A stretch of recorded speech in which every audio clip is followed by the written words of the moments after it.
I did approach my father and nervously thinking he wasn't going to support my dream and said, "Hey, I want to be an astronaut." And thankfully, he said, "You can be anything you want to be." I think that's the key. Almost to every child's success and ability to dream is that they have somebody in their corner that says, "Yeah, I don't know what my dad was actually thinking. He was probably thinking there is no such thing as a woman astronaut, or you're not smart enough, or any of the above." But he just said, "Yeah, you can be anything you want to be."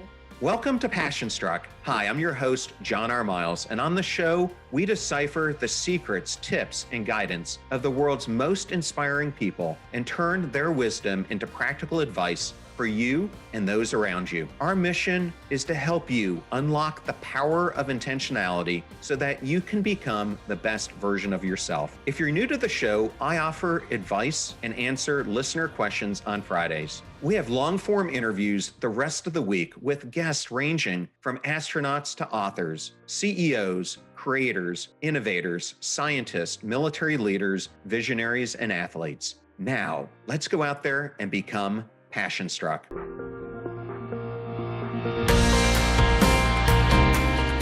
I am so honored today to have Susan Kilrain join me on Passion Struck. Welcome, Susan.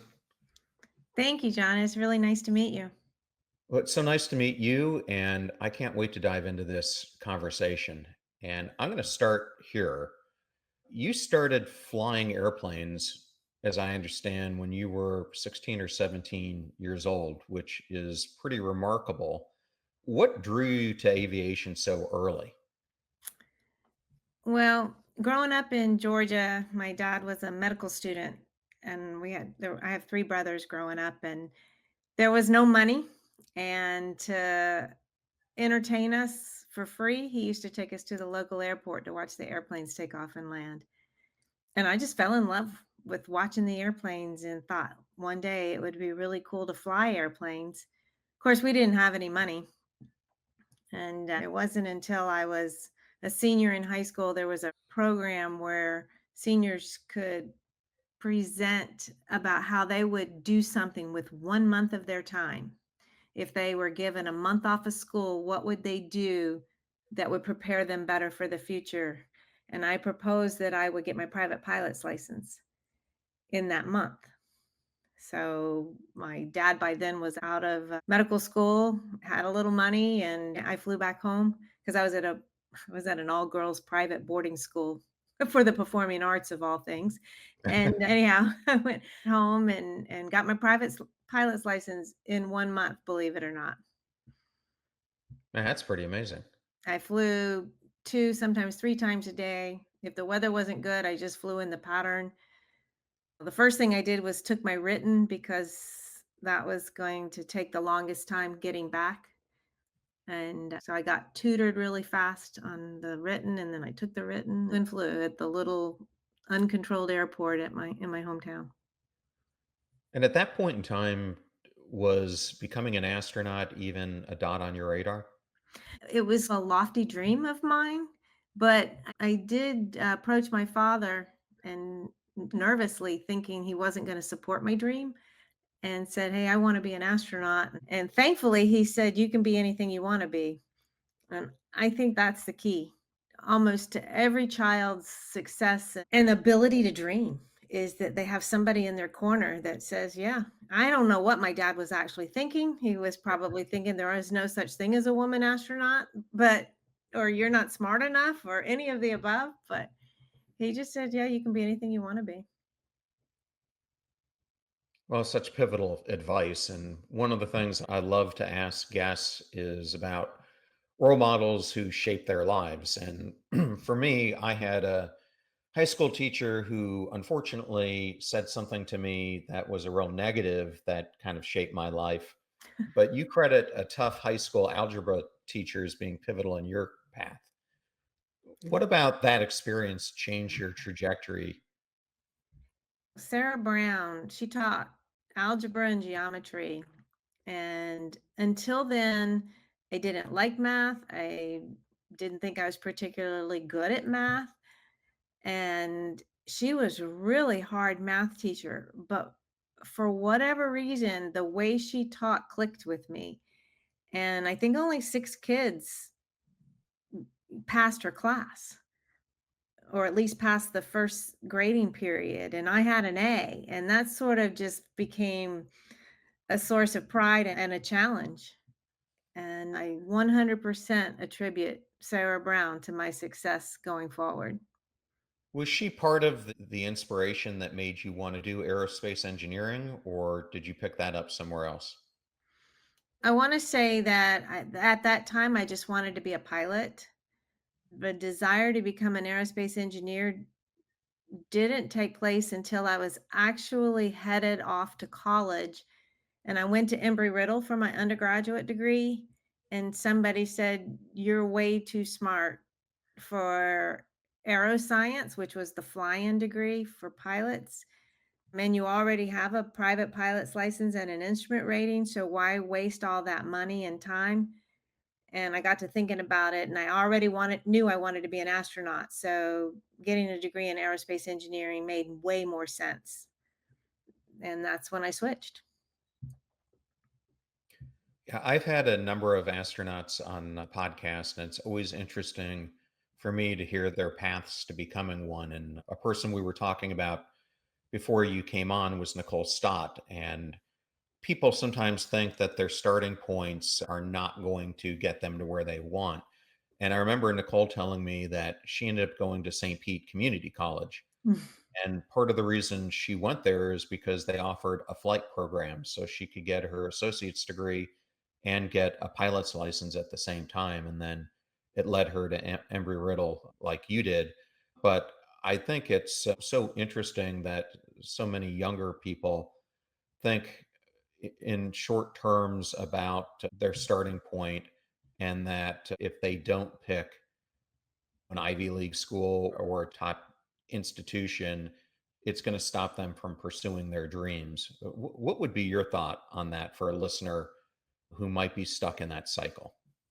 I think that most astronauts can prove that it's not a straight trajectory. If you read Scott Kelly's book, he was failing school and couldn't get into the Naval Academy. It, the beginning isn't the end, is basically the message there.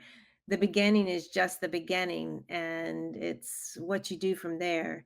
I was very fortunate. I got my degree in aeronautical engineering, technically at Embry Riddle, but then I went to Georgia Tech for my master's degree in aerospace engineering, which set me up very nicely for test pilot school application in the Navy. And so it's really just a journey.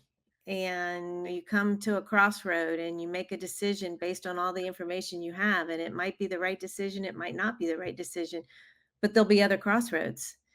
And you just keep plugging along. As long as you can see a path to your dream, you just keep going.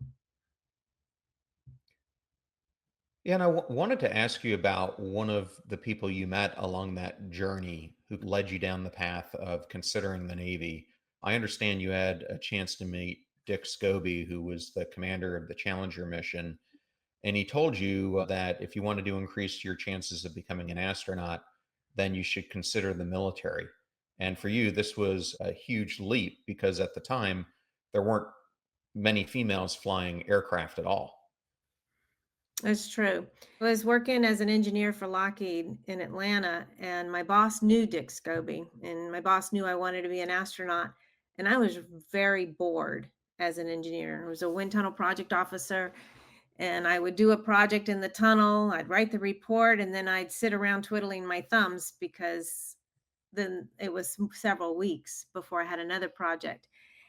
And talking to Dick Scobie, he said, if you want to really increase your chances of becoming an astronaut, you should join the military and become a test pilot. And that just sounded like the best idea ever to me because I wouldn't be sitting at a desk anymore. I'd be flying, they'd be paying me, and I would increase my chances of getting selected as an astronaut. And so I went off to the Air Force recruiter, and he politely said, "I'm sorry, we're not taking any more women pilots this year." And that literally was the first time I'd been told no because of my gender. And I guess should have had done more research and learned about the combat exclusion policy. And that's when I found out about it, that women weren't allowed to fly a lot of the airplanes in the Navy and the Air Force. So they couldn't take very many women pilots. Thinking about at that point in time, how did you emotionally process that, being told that you had this dream and that because of policy, you might not have the chance to pursue it? Was that a, did you see it as a wall that had to be climbed, or at the time were you just really upset that those type of roadblocks were in place? I almost always think of the word no as a challenge to find another way.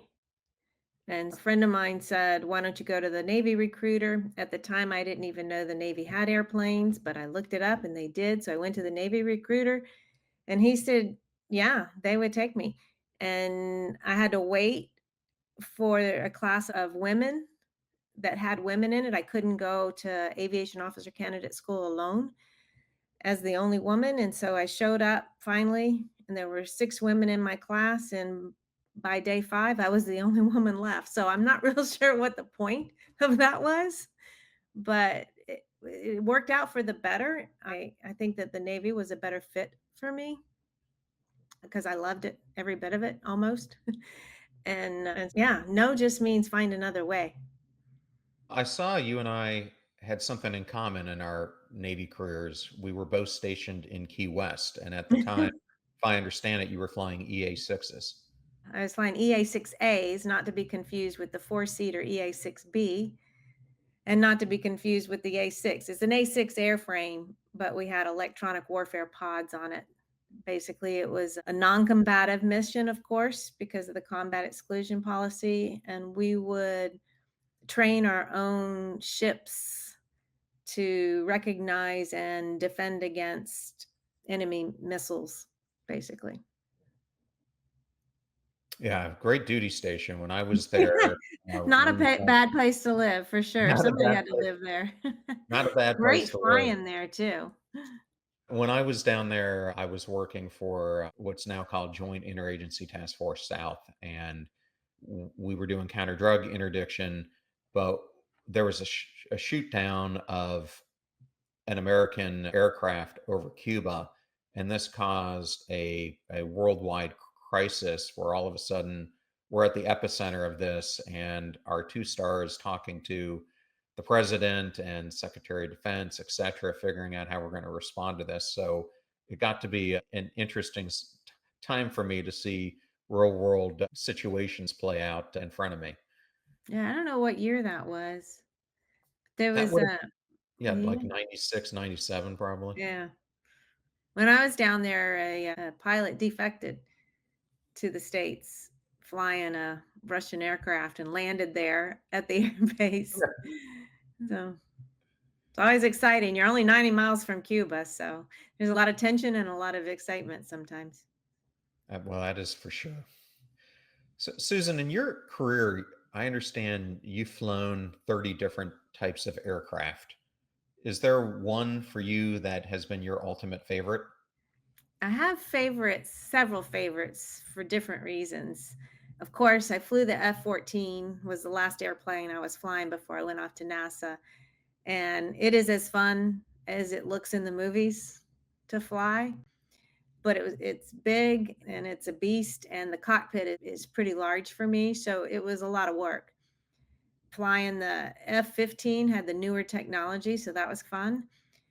F-16, I fit in like a glove. It was awesome, and you could pull 9 Gs in an F-16. There's just lots of different reasons to like different airplanes. And then you got the old stuff like the P-51 or the an old Piper Cub, old stuff to fly. And those were fun too.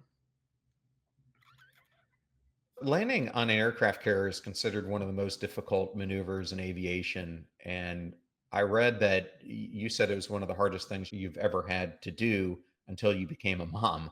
What made it so challenging? It hard is it's scary, very scary the first time. One, you don't have an instructor with you. Nobody's dumb enough to fly with a nugget pilot landing on an aircraft carrier for the first time. And mind you, when I landed, all of my landings were in the daytime, relatively calm seas, but it's still very scary thinking that you have to be so precise in where you touch down. Everything has to be perfect. Your rate of descent, your airspeed, the point you touch down.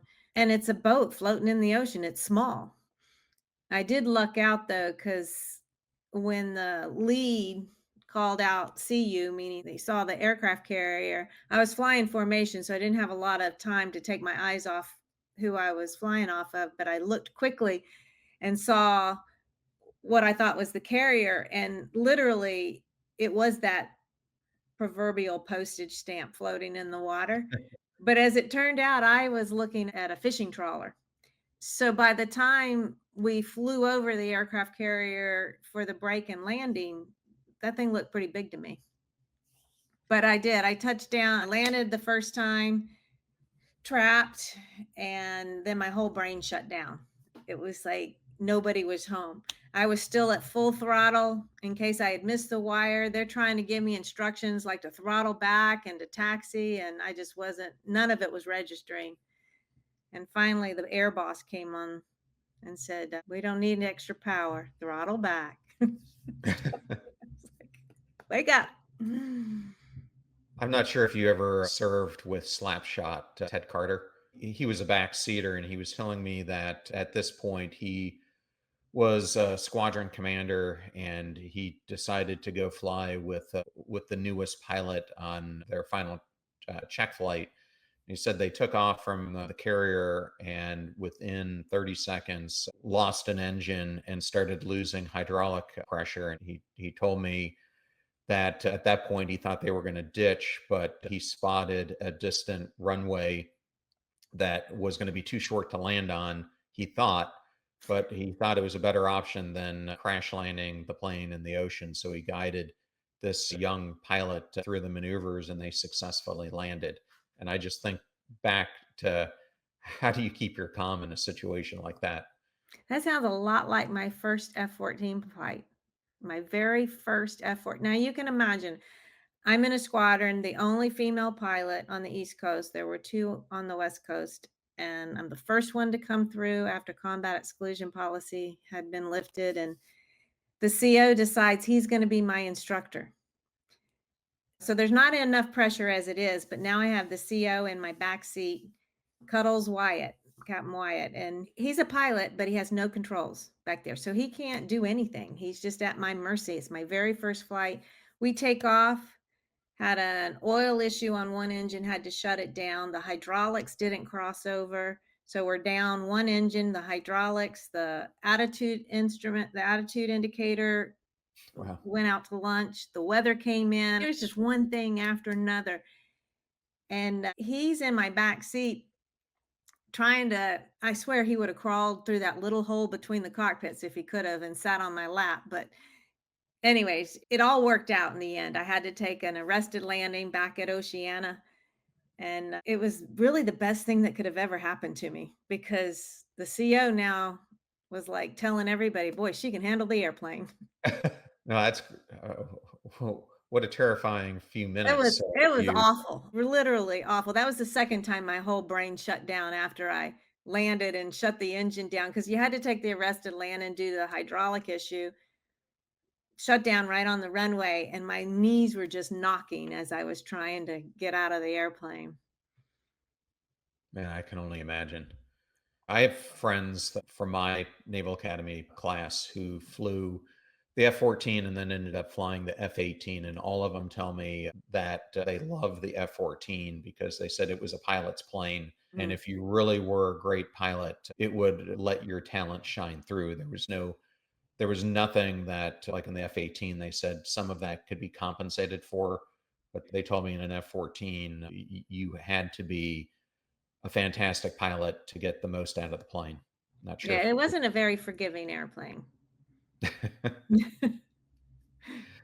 So, Susan, I want to share a story with you. Speaking of the Naval Academy, when I was there, I was going into my youngster year and taking physics, and my physics instructor was none other than Wendy Lawrence. Hmm. And I remember later that year, the exact moment she learned that she had been selected as an astronaut. But I want to go back to your algebra instructor because for me, Wendy was that algebra instructor. She was so locked in and so professional and Mhm. held us to such high standards that you never wanted to let her down. And so for me to see someone who has ended up becoming a mentor to me for decades personally step into this role that so many people just dream of, it made it for me so much more real. It wasn't just a distant dream in textbooks, it was happening right in front of me by seeing her do it. And I heard that the moment you got the call from NASA, you then went out for a run and then went and bought everyone at the bar drinks. Your Beyond, intel's pretty good. be, be, beyond the excitement, did you feel any immediate pressure that was creeping in at that point, like the weight of history as one of the first females selected into NASA? Well, first of all, I did not expect to get selected at all. There were 3 women pilots interviewed. One from the Navy, and that was Pam Milroy, and one from the Air Force, that's Pam Milroy, and then one from the Navy. And of the 3, I thought I had the least chance of getting selected because I was the most junior, had the least amount of experience, and that they would never select more than 1. I thought the other Navy woman would be the number 1 pick. I had it wrong on all accounts. They did Wow. take 2, and she wasn't one that was selected, so what do I know?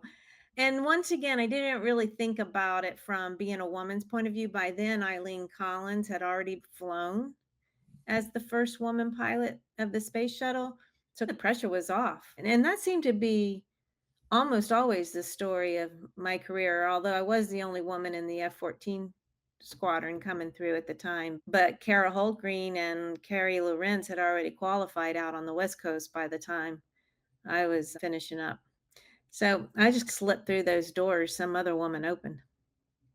Still had to be just an amazing feeling. And I had mentioned Ted Carter, Slapshot.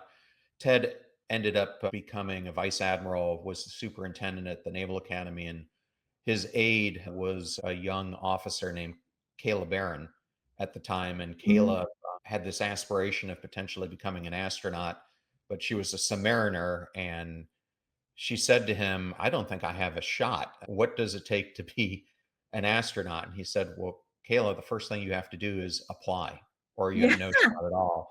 And he said, the second thing is being in a submarine probably simulates the conditions that you're going to have to face being up in space pretty well. It might very give you a leg much. up. And third, you have a PhD in nuclear propulsion from Oxford. So I think you have some pretty good weight going behind you. But it just showed me when he told me that story how much we self-doubt Yeah. ourselves when we're going after the things that we aspire to get.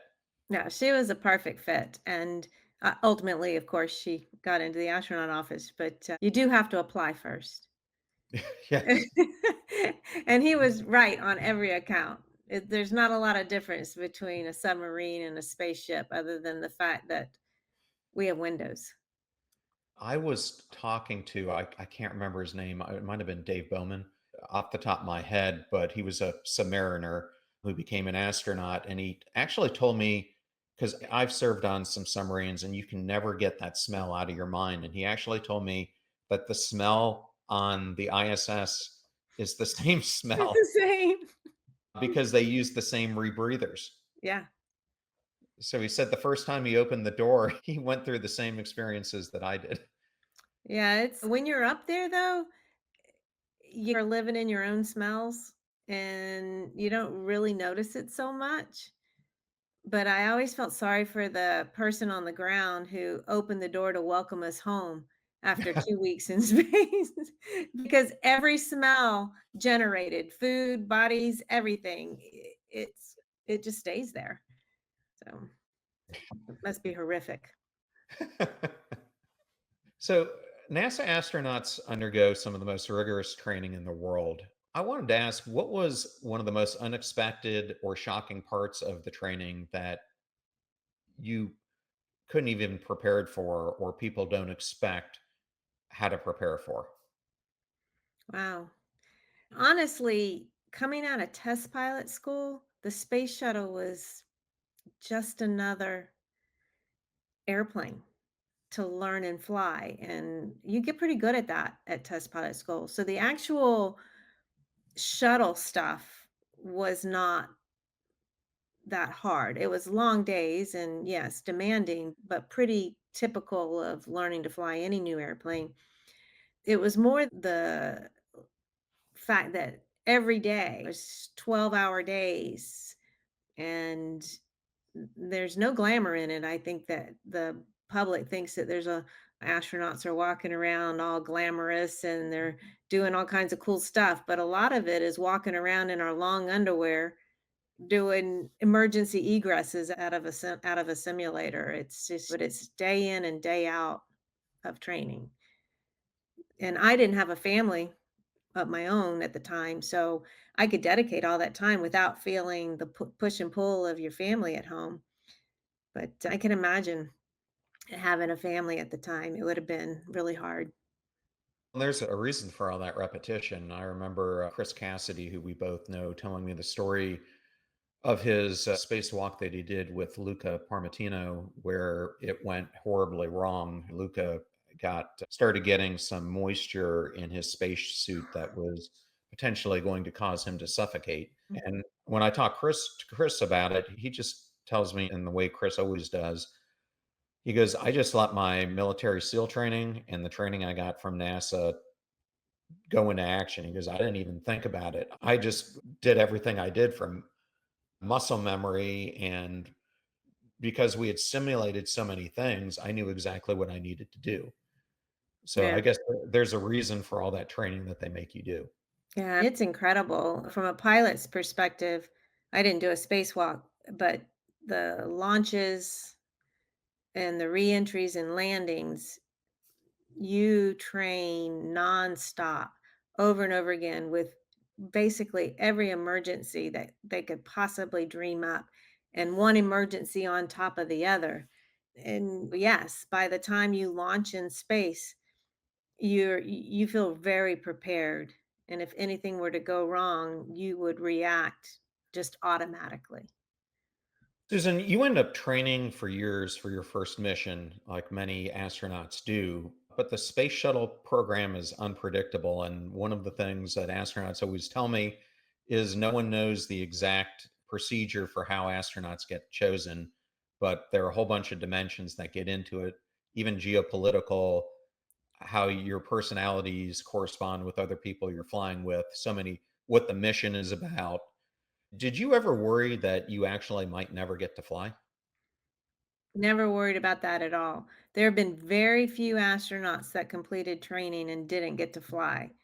One or two passed away during training or on a flight somewhere before they had an opportunity to fly. I think there's only, at least in my time frame, m- there weren't any that didn't get to fly due to performance or their personality. Now there's probably one or two now because we're flying a lot less. But if you stick around long enough, you'll get to fly.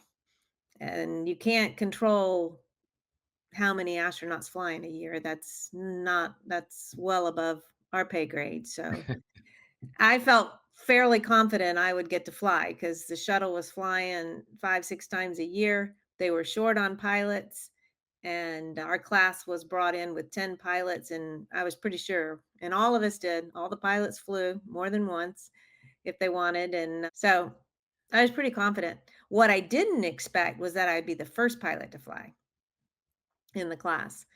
That was a surprise, and I'm absolutely positive it had nothing to do with my stellar performance in any way. I'm pretty sure Jeff Ashby, the class leader, would have been the first pilot to fly, but he pulled himself out of the rotation because his wife was had cancer. And Mm. so he didn't want to fly because he wanted to be there for her.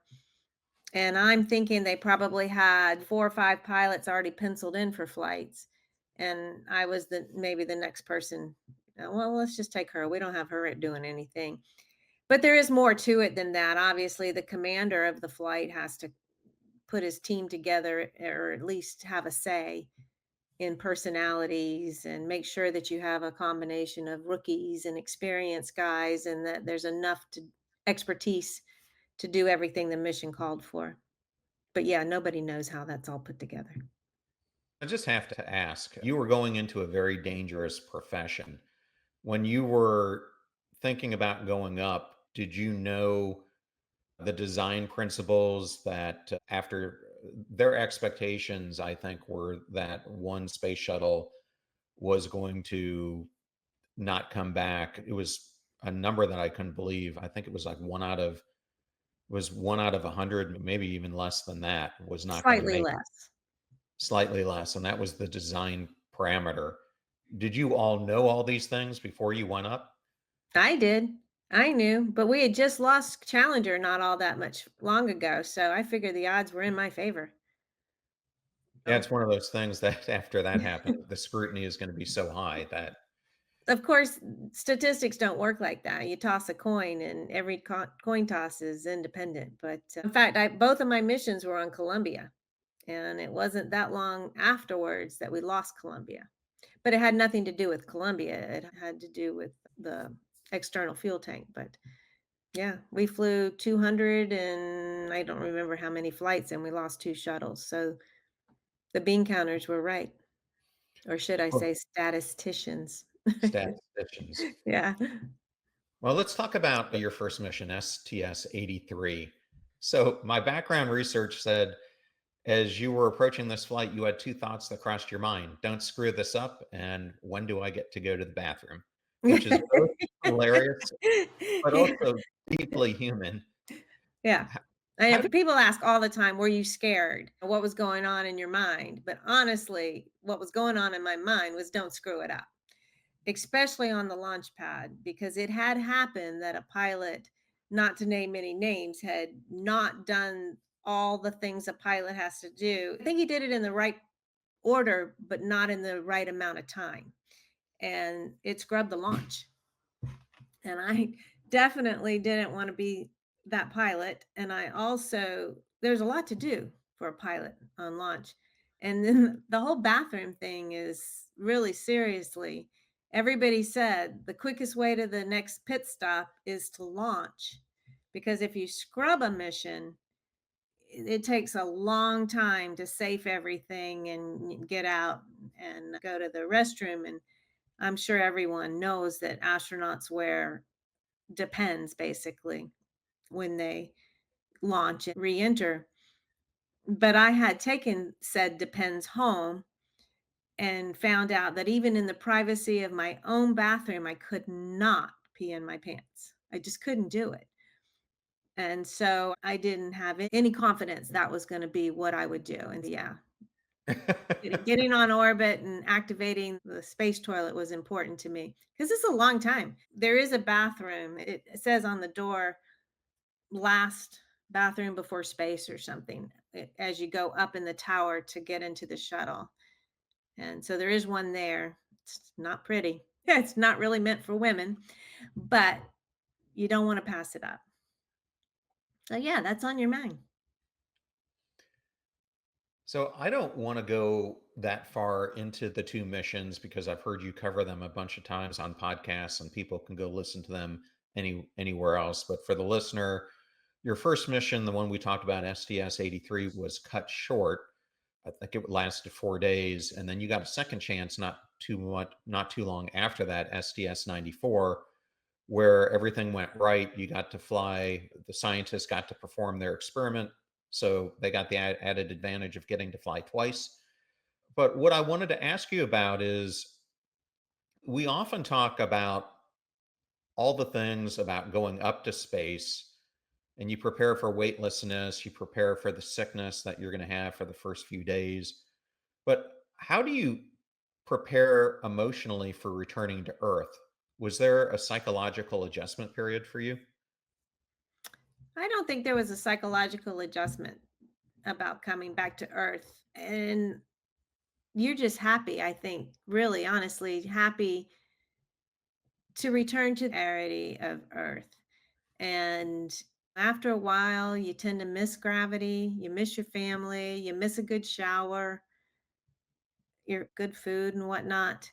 So for me, I don't, that didn't cross my mind at all. And honestly, from a pilot's point of view, the launches and the reentries and landings were where it was all at. The orbiting Earth was just fun, great view. I did very little science because I'm not a scientist. Rendezvous missions would have been more exciting just because there's the added piloting that you Right. do for that.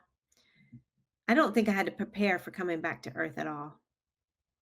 Yeah, I guess where I was going with it is some astronauts I've spoken to said that they get this post space flight blues because they feel like there's going to be this letdown that Mm, once you've seen what you've seen up there, you might not ever get to see it again. yeah. And so that's what I was where I was going with it. Ah, there's a lot of cases of astronauts that have come back to Earth and it was their last flight and they had never planned for what was going to happen on the other side of NASA. And there is a letdown. You get this rock star status for a short period of time, and then you're back to being nobody really. And even Buzz Aldrin, who walked on the moon, he had trouble when he didn't wasn't going to fly again, and he sunk into depression and alcoholism and had a hard time dealing with that. And so, yeah, it's an issue for a lot of astronauts. For me, I chose to leave NASA because I had other dreams, other goals. I wanted a family. I, smartly or not, married a Navy SEAL. And so at some point, I chose to leave the astronaut office so that we could keep our family together. We had baby two on the way when we moved in for the first time together.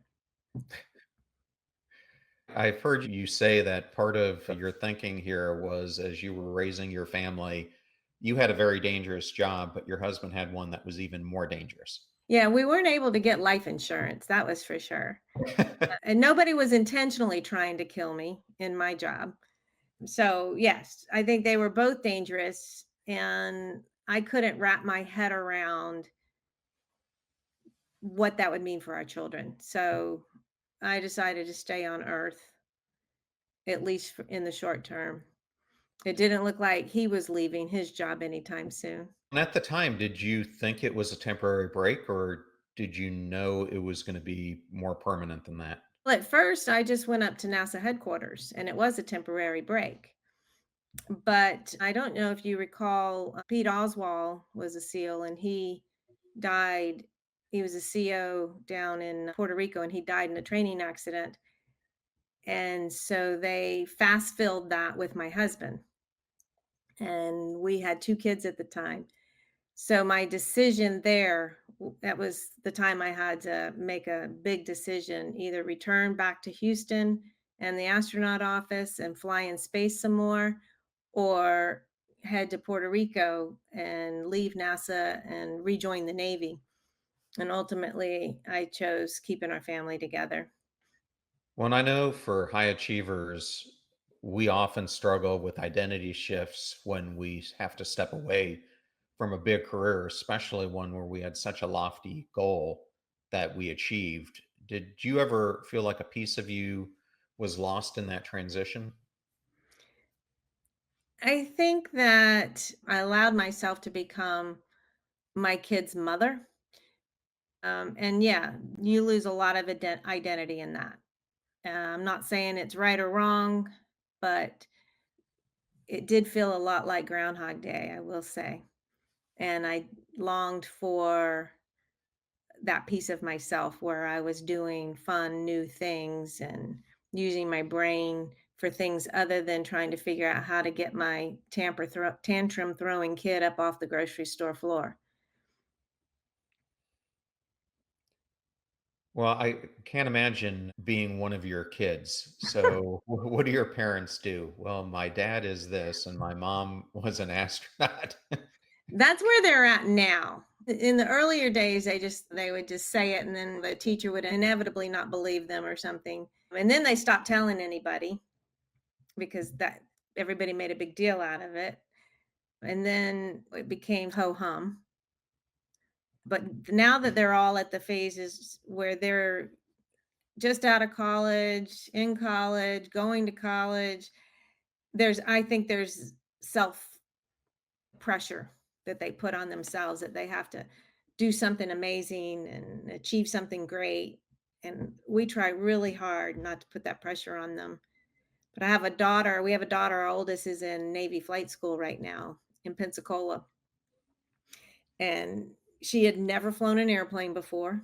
And here she is in Pensacola getting graded on these flights, and some of them don't go well. And then she's crying and thinking, what if I fail? And that's where the pressure is now coming in on, for her is what if I fail? And I'm like, well, then you fail and you move on. I said, she can't compare herself to me. I had 1,000 flight hours going into the Navy. She didn't have any. So No, yeah, that's every kid immaculate. handles it differently.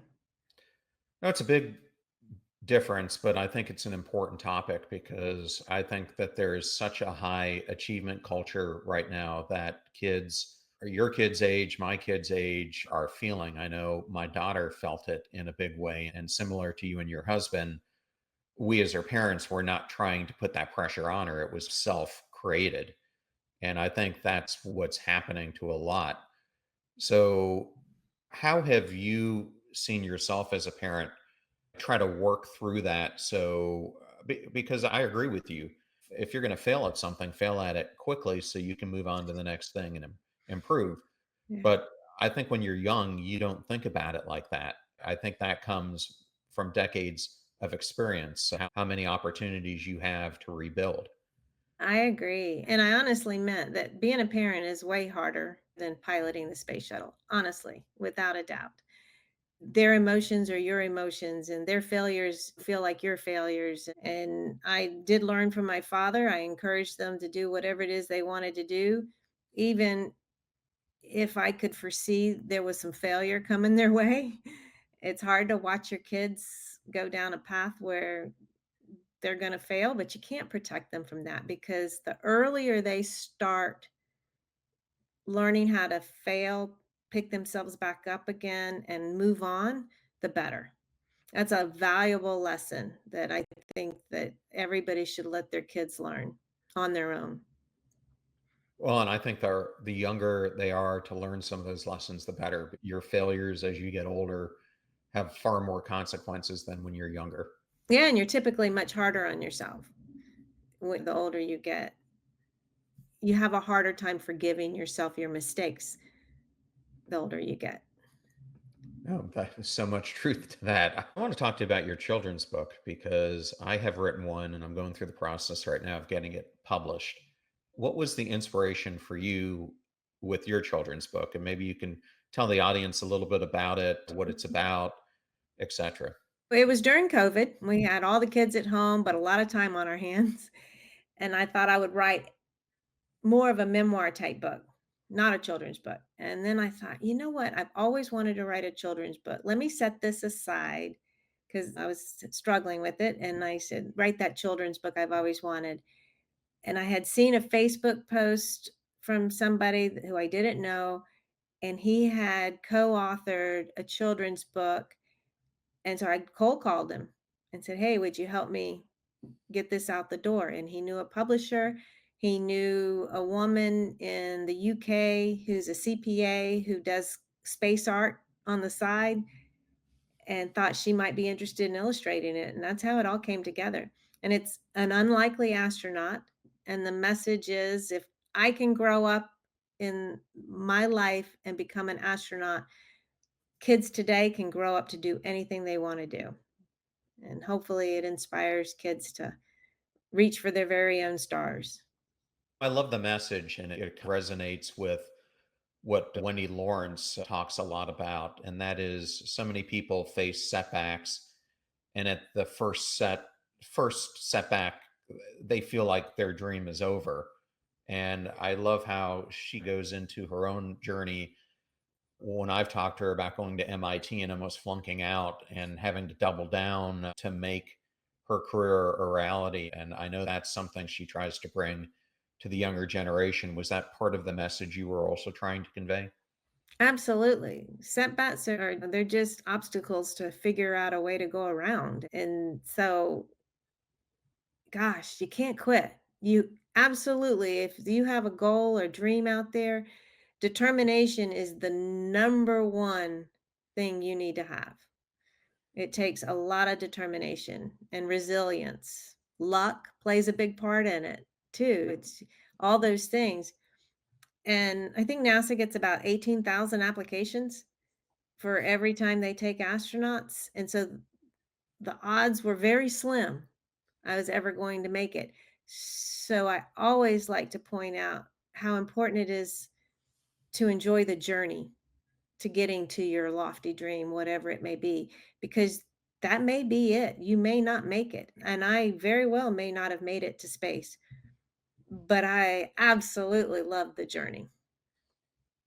Susan, there's something I wanted to ask you about. Oftentimes, a spouse can feel like they're living in the shadow of their significant other, whether it's the male or female, who sometimes can be seen as the more powerful role by society's standard. And in your case, your husband became an admiral, and he's the only admiral of his rank in the SEAL community I have never met. Mitch Bradley was my second class when I was at the Naval Academy, and Jeremy Williams, who will probably, hopefully, become a 3-star, was my classmate. But I know Admiral Olson and Admiral McCraven and etc. But I'm guessing you go into social circumstances and people don't know who you are. And when I look at the two of you, you have equal, if not higher footing than your husband, given all the things you've accomplished. Did you ever, I'm not sure if I'm explaining the situation correctly, but did you ever feel like people were looking at you like in his shadow? Sometimes I relished it. It's funny you bring that up because inevitably we would move to a new duty station, Colin the king on campus, and eventually word would get around what his wife did, and there would be a definite shift in how many people wanted to talk to me versus how many people wanted to talk to him. And so he always handled it really well, made funny jokes about it. At the beginning, opening remarks, he would say, "But I'm really sure you're here just to talk to my wife." It's been a fun joke in our family. I never felt overshadowed by him. I'm very proud of him. I always knew what I did in my mind. And sometimes I just like being his wife, period. End of story. And sometimes people know and they'll come up and talk to me about what I did, which is fine too. But sometimes I like flying in under the radar. That's what I would like to do at times. It's his event. Let all the glory go to him. We've done a few tag team speeches for the Navy SEAL Foundation, and they're pretty comical because you know how wives and spouses can be. And he'll say, "I can't believe she piloted the space shuttle. She can't even drive a car," that sort of thing. No, I think we're very even keeled about it. Neither one of us thinks we're that much to write home about. I'm always tickled when people want autographs, as is he. But he's in my place. He's in the very place right now where he came out in charge of thousands of people, vice admiral, Navy SEAL, and then don't let the door hit you on the way out. Yeah, an Now what? assistant to the Yeah, now what? assistant to the chairman of the Joint Chiefs of Staff. Doesn't get much higher than that for a SEAL. And then you're like, now what? No, he's still working his way through the now what. And just going back to that, since you've been there, like when you're facing that decision, what would be your advice for someone who might be listening? The now what And moment. now what is don't be afraid to jump in and do something that you have absolutely no experience in. I had not ever been on a board. Learn as much as you possibly can about being on a board. I am now a partner in a venture capital group. I know nothing about what that means, or at least I didn't know anything about what that means. But don't be afraid of doing something completely randomly different. And it may not work out or you may not enjoy it, but it's all an experience, a learning experience, and something to put on your resume. And gosh, it's learning. I want to keep learning something new all the way until I die, learning new things. This isn't learning new things. You have to have challenges in your life. And so my daughter asked if we could climb Mount Kilimanjaro together. My youngest, she was 15. I said, okay. I'm not sure how I'm going to train for that at sea level, but we did it. Well, You know, that is awesome. there's always another mountain to climb or another goal out there. Susan, I wanted to end with going back to NASA and the space program. As someone who was within NASA, you obviously knew there was going to become an ending point for the space shuttle at some point, and that regardless, we were going to have to move to something else. I personally, when the decision was made, didn't think it was going to be a move to commercial space travel. I thought NASA would continue on developing their own program. But what has surprised you most about now that we've moved to commercial delivery? And that'll be part one of the question. So I'll let you answer that. I think they haven't totally taken the government out of it, but putting it on the commercial side makes things happen faster. SpaceX came along fairly quickly. They exploded a lot of rockets on their way there, but eventually they got one that worked. And that time in between shuttle retiring and SpaceX being able to fly Dragon up to the International Space Station, we were 100% dependent on the Russians getting us to and from this International Space Station. That was not a sustainable business model because the price doubled when the space shuttle retired for using the Soyuz. And so we needed SpaceX to come along and get us to and from the International Space Station. And I think that the relationship has worked out really well. The only thing that surprised me, given they were given over two-thirds of the budget, was that Boeing didn't beat them to the punch since they had such a, I would have thought, head start. They did have a head start and they're still struggling. And I'm not sure if and when it's going to go again. They say it is, but Speaking of that, Sunny Williams is someone else I know. If you were thinking about her shoes, talking about being on an accidental mission, I'm sure knowing her, part of her was like overjoyed because she got to stay up there longer and experience it longer. But after a while, what would be going through your mind? for me personally, it would have hit hard. But for Sunny and Butch, who both of whom I know Sunny since before NASA days, Sunny for sure is in her happy place. Not only did she get an extended stay on the ISS, she got a spacewalk and now holds the spacewalk record. And so she's doing just fine. I know that the media has put it out as they're stranded, they're stuck, we've abandoned them.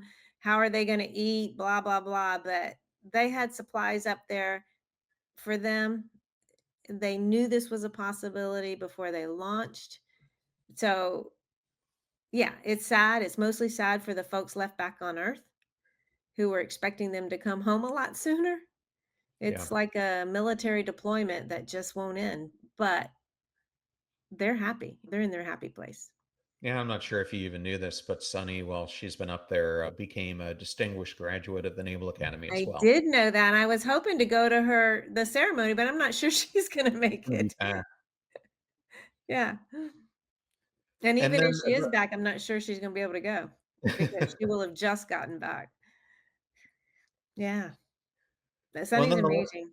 it is amazing. And then the last thing I wanted to ask you was about the Artemis program Mhm. because we've got two milestones coming up. One is to get back to the moon, but then the bigger one is going to Mars. And when you start getting into both of these, we're talking about potentially even longer duration missions, especially for Mars. And I remember talking to Chris Cassidy about this, and he said, you don't realize like the complexity of the Mars mission. Because we have landed a spacecraft there, but we've never launched one back to come back home. And now you're talking about something that's going to be the size of a school bus or larger that we're going to have to land and then relaunch it. If you were one of these Artemis astronauts, like how is it different for them than it has been for astronauts in the past? I think one of the biggest differences right now is flights are few and far between. When I was in the office, there were 120 active astronauts. I think they have about 40 now.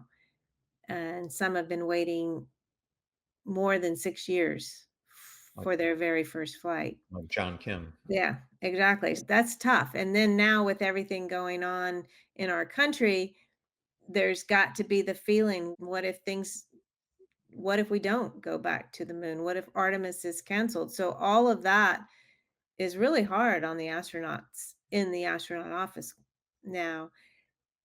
There are so many things that have to be worked out on taking people to Mars that currently don't have answers. They can be done, but they haven't solved those problems just yet. It's a long mission, and he's right. We need to first land something on Mars, anything, and then relaunch it just to prove the technology. We didn't do that when we went to the moon. You know, and I'm still to this day amazed that all of that went off successfully. We launched people to the moon and they made it back alive. But it was a different time then, and we were in a race mainly out of fear. And so we don't have that currently, although I'm not sure we shouldn't, because we're not the only game in town right now. China is China's going to go to the moon whether we do or not. What do you say to the people who bring up, well, we got to the moon in the 60s. Why is it so difficult for anyone to get back? Because when we did it back then, our level of safety, our risk was completely different. We were willing to take much more risk back then to get the job done than we're willing to take now. And we're looking to go to a different part of the moon. We're looking to go to the poles where we hope to capitalize on some of the resources there. And we're not just looking to go to the moon, walk around, collect a few rocks, and come back. Not to diminish what they did back in the 60s, because that was still a miracle. But we're looking to put a presence on the moon and shuttle people back and forth to the moon. And so it's a whole different Well, complex problem. yeah, likelihood is you need a propulsion system to get to Mars, which is most likely, unless we invent something different, going to be nuclear. So you're going to have to develop some capability to have a nuclear refueling or some type of fueling capability on the moon, which means you're going to have permanent civilization up there with structures and everything else to sustain that type of living. So Yeah. it's a big deal. If we continue to not allow nuclear propulsion to launch from Earth, then you're either looking at a 3-year round trip ticket to Mars and back, or you need to go to the moon first and propel it from there, or go somewhere first and propel it from there, because it just takes too long with conventional fuels. Yes. Well, Susan, we've discussed a lot today and it's been a really fun conversation. What's next for you? What excites you most about this next chapter of your life that you're currently in? Well, I am actually writing that book I started so long ago. So that's taking up most of my time. I do speaking engagements, the board, but for something new in our lives is my husband and I have started traveling together. And Awesome.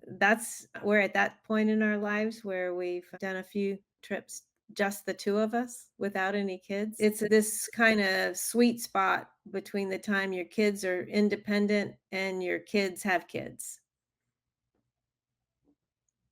Take advantage of it while it lasts. Absolutely. Well, Susan, it was such an honor to have you today. Thank you so much for joining us on Passion Struck. It's my pleasure, John. It was nice talking with you.